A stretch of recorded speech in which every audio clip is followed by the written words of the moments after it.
ಚುನಾವಣೆಗೆ ಮತಪತ್ರ ಬಳಕೆ ಅಂತ ಕಾಂಗ್ರೆಸ್ ಹೇಳಿದೆ. ಬ್ಯಾಲೆಟ್ ಪೇಪರ್ ಬಳಕೆಗೆ ನಿರ್ಧಾರ ಅಂತ ಕಾನೂನು ಸಚಿವರು ಹೇಳಿಕೆ ಕೊಟ್ಟಿದ್ದಾರೆ. ಇವಿಎಂ ಮೇಲೆ ವಿಶ್ವಾಸ ಕಡಿಮೆ ಆಗಿದೆ. ಎಚ್.ಕೆ. ಪಾಟೀಲ್ ಹೇಳಿಕೆ ಕೊಟ್ಟಿರೋದು.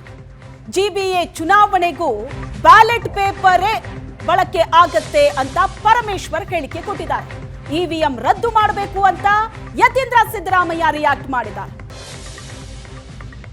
ಇವಿಎಂ ಮೇಲೆ ವಿಶ್ವಾಸ ಕಡಿಮೆಯಾಗಿದೆ ಅಂತ ಎಚ್.ಕೆ. ಪಾಟೀಲ್ ಹೇಳಿಕೆ ಕೊಟ್ಟಿದ್ದಾರೆ. ನಾವು ನೀವು ನೋಡ್ತೀವಿ ನಿಮ್ಮ account one fine morning hack ಆಗಲ್ವಾ? ಅದಕ್ಕೆ ನಾವು ಎಥಿಕಲ್ ಹ್ಯಾಕಥಾನ್ ಮಾಡ್ರಿ ಅಂತ ಹೇಳಿ ಎಲೆಕ್ಷನ್ ಕಮಿಷನ್ಗೆ ಹೇಳಿದ್ವಿ. ಎಲೆಕ್ಷನ್ ಕಮಿಷನ್ ಕೇಳಲಿಲ್ಲ. ಅನಿವಾರ್ಯವಾಗಿ ನಾವು ಯಾವುದರಲ್ಲಿ ವಿಶ್ವಾಸಾರ್ಹತೆ ಇರ್ತದೋ ವಿಶ್ವಾಸದಿಂದ ಚುನಾವಣೆಗಳನ್ನು ಮಾಡಬೇಕು.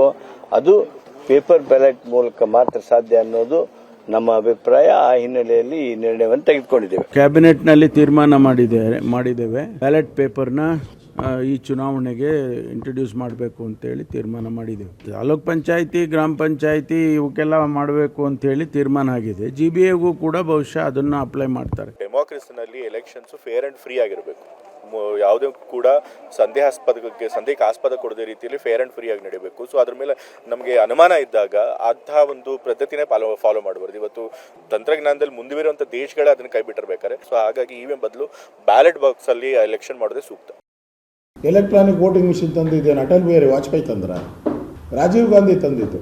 ರಾಜೀವ್ ಗಾಂಧಿ ಮೇಲೇ ನಂಬಿಕೆ ಕಳ್ಕೊಂಬಿಟ್ಟಿದ್ದೀರಾ ಅಂದರೆ ಯಾಕೆ ತಂದ್ರಿ ಇವಾಗ?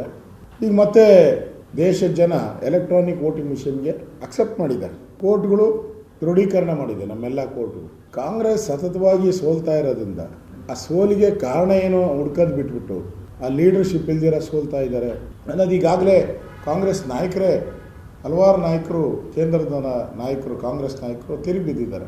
ಅದನ್ನು ಸರಿಪಡಿಸ್ಕೊಳ್ಳೋಕ್ಕೆ ಯೋಗ್ಯತೆ ಇಲ್ಲ. ಈಗ ಮತ್ತೆ ಬ್ಯಾಲೆಟ್ ಪೇಪರು ಅಂದರೆ ಜನಕ್ಕೆ ಕನ್ಫ್ಯೂಸ್ ಮಾಡ್ತಾರೆ.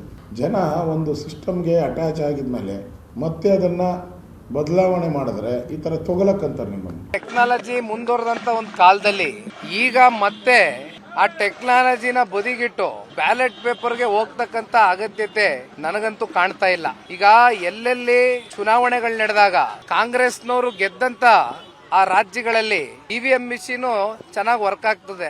ಎಲ್ಲೆಲ್ಲಿ ಸೋಲ್ತಾರೆ ಅಲ್ಲೆಲ್ಲ ಇವಿಎಂ ಮಿಷಿನ್ ಮೇಲೆ ಮತ್ತೇನೋ ಒಳಗಡೆ ಟ್ಯಾಂಪರಿಂಗ್ ಮಾಡಿಬಿಟ್ಟಿದ್ದಾರೆ. ಬ್ಯಾಲೆಟ್ ಅಂತಕ್ಕಂಥದ್ದು ಇವತ್ತು ಅವಶ್ಯಕತೆ ಇದೆಯೇನಣ್ಣ? ಇಷ್ಟೆಲ್ಲ ಕಾಲ ಮುಂದುವರೆದಿದೆ.